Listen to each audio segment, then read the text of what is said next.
So what we're doing is we're secretly filming, well, sort of fairly secretly filming. They won't allow me to film in here properly. They keep harassing me every time I bring a camera in here. And this is a cathedral in the south of France, in a place called Narbonne. And this cathedral, like many other cathedrals, was designed by the Knights Templar and sympathisers of the Knights Templar. Now we know through the confessions of the Knights Templar that they were involved in black magic, and they had idols called Baphomets. And really the big joke about these cathedrals is that people pay thousands of pounds to come on pilgrimages, say from Germany or Yugoslavia or somewhere. And they pay thousands of pounds for a pilgrimage to these cathedrals in the south of France, and people think they're going to have a wonderful Christian spiritual holiday. Well, that's far from the truth. The truth of the matter is that this is a Kabbalistic temple, and it contains carvings of most of the demons that you find in ancient magical scriptures, such as the Ars Goetia, the Testament of Solomon, the Clavicule of Solomon, and many of the other magical texts that have made their way into Europe from ancient Babylon, ancient Chaldea, which is a province of Babylon, and from Sumeria as well. Now, the people that run this cathedral are basically just scamming people, because there's nothing Christian here at all. You're even hard pushed to find a crucifix. A proper crucifix has got an image of Jesus. Well, these are few and far between in this place. There's no blueprints of this cathedral in existence whatsoever. That's nothing unusual.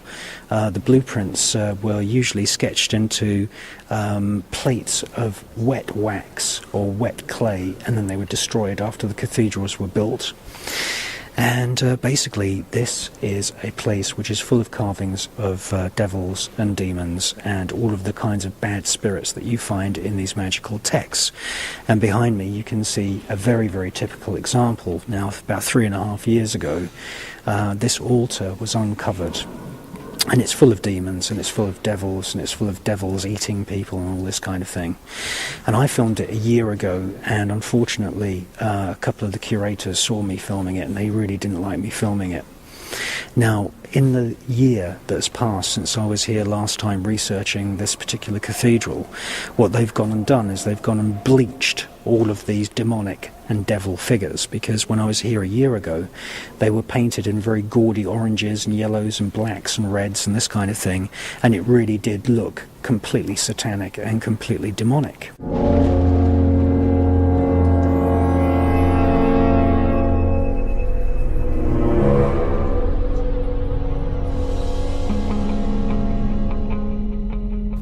So what they've done in the last year is they've gone and bleached all of that paint off to try and make it sort of blend in with the rest of the cathedral.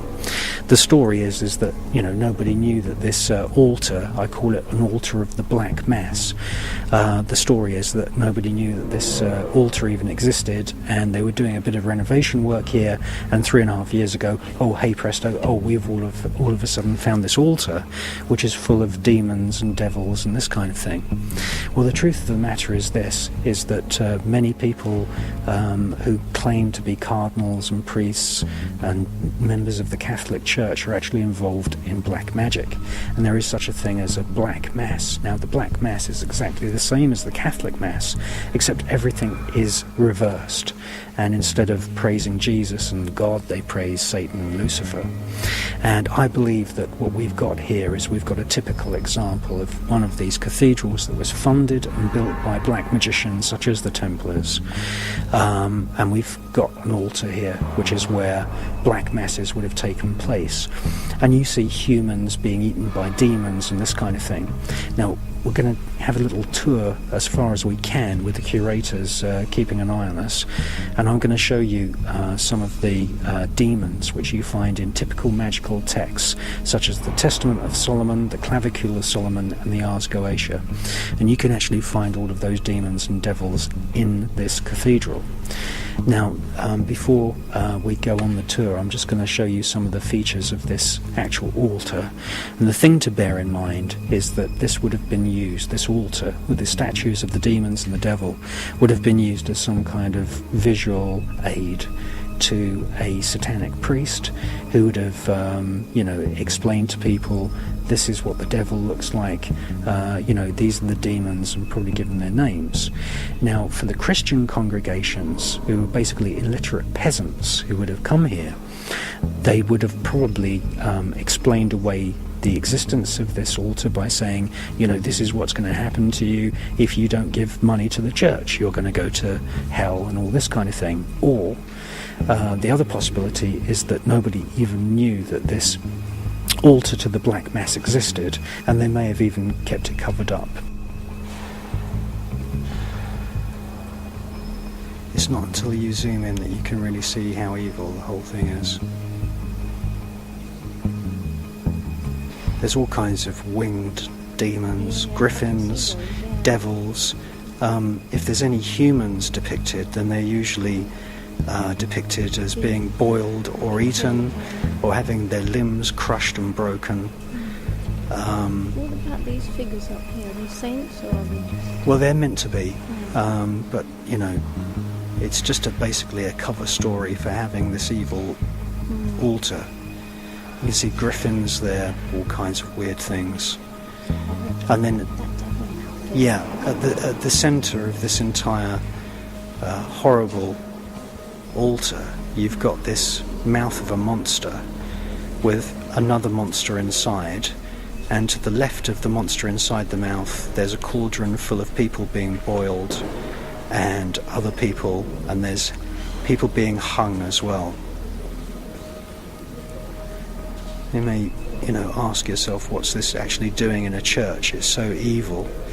It's like a kind of medieval version of a Hammer House of Horror movie.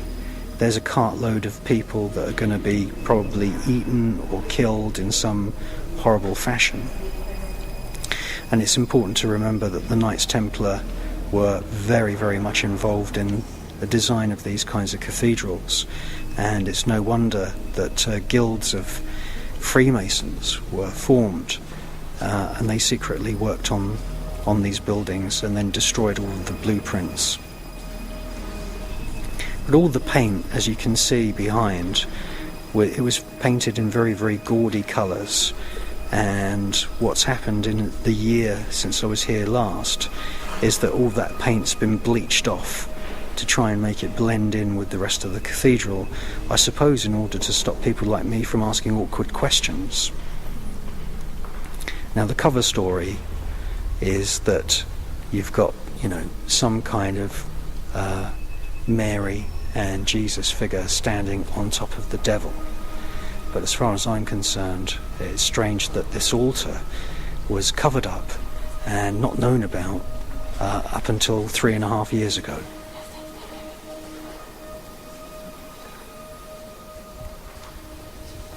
All this says, there's no information about why there's devils here and this kind of thing. It just says that every Saturday you can come and sit in front of these demonic figures and these demonic statues, and you can make cross signs over your forehead and your chest, and you can think that you're sitting inside a Christian church. Well, nothing could be further from the truth.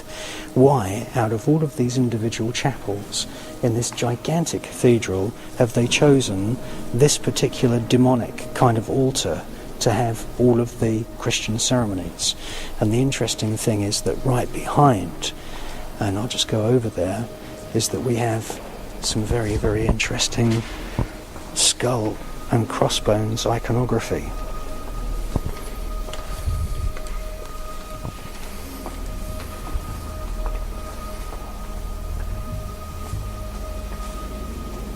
I don't think that's very Christian at all. The expressions on these monks, if indeed they are monks, I believe that they could be Knights Templar. As you can see, their expressions are very, very strange. They're passing on some kind of information to each other, or they're being given information, and the information they're being given is not to their liking. And there's some more of them here. These are very, very sort of demonic, nasty looking kind of monk figures. And they don't look happy at all. So you've got 6 very elaborate carvings there. Not a single one of these figures is happy. Now, to the left of these 6 rather dissatisfied, nasty looking monks, if that's indeed what they are, they look like black magicians to me, is that you have this even more scary face, which is passed off as being a cherub. Well, that's not a cherub at all. In the Ars Goetia, that's known as Volvac or Volak, and it's a demon spirit that appears as a child who usually rides on the back of a winged serpent or a winged griffin or a winged dragon.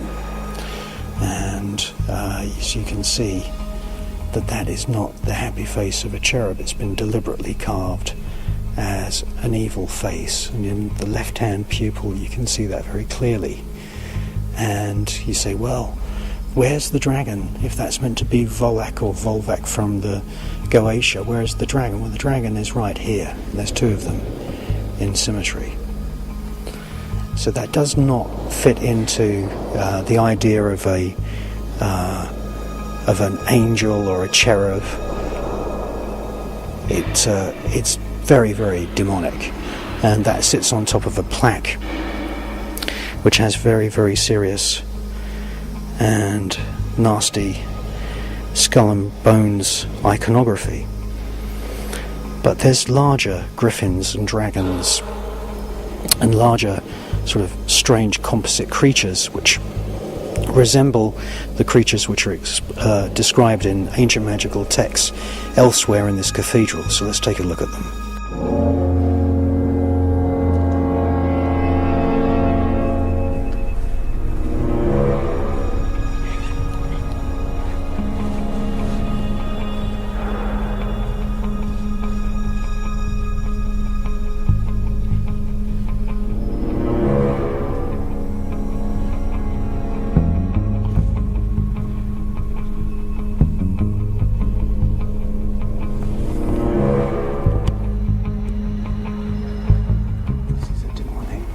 Creature which is described in the Goetia. The feet of some character is meant to be some pious contributor to the church, and the curators really don't like me pointing out this kind of thing, but that's obviously not a dog. It's some demonic creature, and it's very, very typical of the kinds of things that you see described in the Ars Goetia. This is another example of the kinds of demonic things that are slipped in and unnoticed in all of these so-called Christian places. There's a kind of decapitated head. It's a deformed, strange head in one of these tapestries. Of course, that goes completely unnoticed by most people that come here.